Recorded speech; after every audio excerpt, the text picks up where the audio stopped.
Halo Sobat Tambah Saya Tambah Kaya, baik lagi di YouTube channel saya. Di video kali ini ya teman-teman, saya pengen sharing tentang ya ada kasus ya teman-teman. Saya yakin buat teman-teman yang sangat mengikuti tentang investasi ya pasti tahu kasus ini gitu.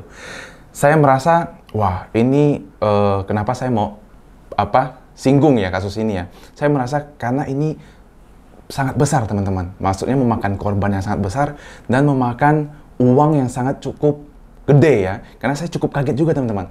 Karena pas diperiksa ternyata rekeningnya ya mungkin teman-teman sudah tahu lah ya, yang ada 500-an miliar cash teman-teman di rekening gitu ya. Saya juga kaget, wah di umur 20-an punya uang sebanyak itu gitu ya. Ini bukan valuasi loh teman-teman, tapi rekeningnya gitu ya. Jadi gila banget nih langsung punya cash sebanyak itu gitu. Kalau valuasi kan kita perlu jual dulu gitu ya. Nah, tapi di sini saya pengen lebih bahas tentang investasi bodongnya teman-teman. Kenapa banyak sekali orang-orang yang tertipu akan investasi bodong ini? Nah, ini kan sudah ada dua kasus besar ya di Indonesia ini yang membuat semua orang matanya jadi terbuka tentang investasi bodong.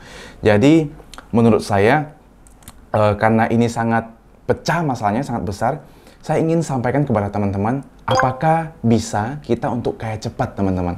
Kita kan karena banyak orang yang melihat influencer ini atau public figure ini kaya cepat, akhirnya orang pada ngikut nih ke salah satu instrumen tersebut gitu. Jadi saya ingin sampaikan apakah bisa kaya cepat? Ya bisa menurut saya. Tapi tinggal jalannya ini benar apa enggak sekarang gitu kan. Apakah ini bisa jangka panjang apa enggak teman-teman. Nah, apakah saya juga ingin kaya cepat? Wah, kalau saya dulu awal pertama kali, mungkin sebelum belajar investasi, saya juga pengen teman-teman. Saya yakin semua orang semuanya pengen lah ya, sebelum siapapun itu pasti pengen gitu. Cuman ketika mereka belajar, mereka mempelajari hal tersebut gitu ya, usahanya, bisnisnya, investasinya, akhirnya mereka menjadi tahu gitu. Apakah bisa kaya menjadi cepat gitu? Ternyata tidak bisa teman-teman. Tidak bisa secepat itu. Dengan 2 tahun, 3 tahun, tiba-tiba jadi puluhan miliar. Tiba-tiba jadi ratusan miliar. Ya mungkin bisa aja, cuman berapa banyak sih yang bisa gitu. Dan bisnisnya sustain apa enggak gitu. Nah, untuk itu yang saya pengen kasih tahu teman-teman bahwa jangan pernah FOMO teman-teman. Langsung lihat, langsung ikut-ikutan gitu. Sampai ada yang chat saya kasih tahu bahwa uangnya tidak bisa dikembalikan. Nah, di sini kan saya merasa wah, ini karena dia tidak belajar terlebih dahulu teman-teman. Saya ingin kasih tahu bahwa teman-teman boleh nggak saya ikut misalnya ya yang sempat viral gitu, robot trading, digital trading istilahnya baru. Boleh nggak saya itu? Ya kalau teman-teman ngerti cara mainnya, ngerti tahu kapan masuk, kapan keluarnya gitu ya. Terlepas saya mau bilang itu ilegal apa enggak, ya sah-sah saja uangnya teman gitu. Tapi saya ingin kasih tahu bahwa itu sudah diatur sedemikian rupa teman-teman. Jadi kita susah sekali untuk bisa menang secara jangka panjang teman-teman. Nah, sedangkan di investasi saham gitu, itu berbeda. Itu ada produknya, ada bisnisnya, legal gitu. Dan secara pembuktiannya itu memang sudah ada ratusan tahun kan. Pasar saham ini kan sudah ada ratusan tahun. Dan memang secara kinerja itu sudah terbukti gitu. Kalau Ponzi game ini juga sudah ratusan tahun gitu. Cuman masalahnya yang semakin kaya itu adalah ya boleh dibilang bandarnya gitu. Pemiliknya dari Ponzi ini teman-teman. Sama seperti kalau boleh saya sebut kasino gitu. Jadi kita tahu di Texas gitu ya, di US ada kasino, di Singapura ada kasino, di Asia.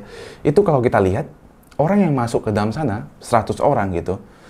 Mungkin yang menang itu cuma 10% atau maksimal 20%. Tapi 80%-nya saya boleh bilang itu pasti mengalami kerugian teman-teman. Yang menang adalah bandarnya gitu, pemiliknya. Nah, kalau kita tahu kalau yang kalah ini adalah kebanyakan orangnya, retailnya, ya sebaiknya saya bilang ini bukan investasi yang baik gitu. Kenapa? Karena ini malah membuat kita risknya lebih besar daripada rewardnya gitu. Nah untuk itu saya ingin tekankan sekali lagi buat teman-teman ya, sangat wajib untuk menganalisa dulu, melihat dulu, dan meriset dulu. Apa sih yang kita masuk instrumen ini di belakangnya ada apa gitu. Bukan cuman kayak, wah pokoknya profit gitu kan. Tapi at the end 3 bulan kemudian, 1 tahun kemudian hilang gitu. Rugi atau enggak ditipu kan. Nah dari kasus ini saya berharap semoga dengan banyaknya mungkin sudah banyak influencer keuangan juga yang mengedukasi gitu, supaya tidak terjadi kasus yang sebesar ini lagi. Saya percaya bahwa Ponzi game ini tidak akan bisa hilang. Kenapa? Karena at the end manusia ini sangat greedy, sangat rakus gitu. Jadi dia tidak bisa memikirkan, tidak bisa menolak hal yang sangat baik gitu. Gimana contohnya? Misalnya ketika saya tawarkan investasi yang sebesar 30% sebulan. Saya tawarkan nih ke teman-teman. Teman-teman percaya ke saya gitu ya. Pasti teman-teman akan tertarik. Dari ini kaki ke kaki gitu kan. Ya, kebetulan teman kita sebagai kakinya gitu. Dan kita kan percaya ke teman kita. Teman kita percaya ke temannya dia. Akhirnya ketika kita percaya ke teman kita, sedangkan teman kita itu tidak terlalu menguasai, ya ibaratnya cuma trust aja teman-teman. Bukan trust ke produknya, tapi trust ke hubungannya gitu. Akhirnya ketika dia kabur, ya teman-teman uangnya hilang gitu. Dan satu lagi, tidak ada instrumen ya yang bisa kasih 30% sebulan dan sustain selama 5 tahun, 10 tahun teman-teman. Teman-teman boleh research, tidak ada satu bisa bertahan sampai sekarang gitu. Mungkin ya, yang saya pelajari itu yang boleh dibilang money game itu hanya ada 30% sebulan, bertahan paling lama 1 tahunan. 18 bulan lah paling lama, itu saya pelajari. Ada brandnya, saya tahu.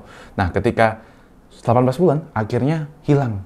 Kenapa? Karena dia cuman bagi profit itu, yang 30% sebulan itu dengan menerima dana baru, dana segar baru, dan dia tutupin pakai itu, teman-teman.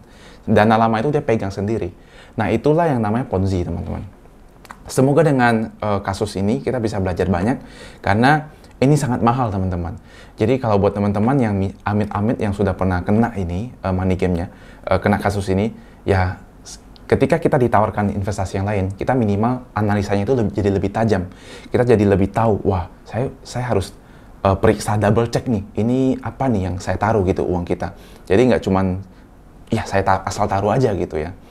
Mungkin itu yang saya pengen sampaikan ya. Jadi kuncinya adalah kita pelajari terlebih dahulu, bukan cuma percaya aja. Percaya itu, ya percaya boleh, tapi setelah belajar dan pelajari, baru kita percaya, kita trust gitu ya. Sama kayak saham, kita belajar, kita pelajari, sudah oke semua screening, baru kita trust ke perusahaannya gitu. Boleh kita taruh uang kita sampai berapa miliar, sampai ratusan juta gitu, dan kita jadinya tenang gitu ya, karena sudah melakukan PR-nya gitu.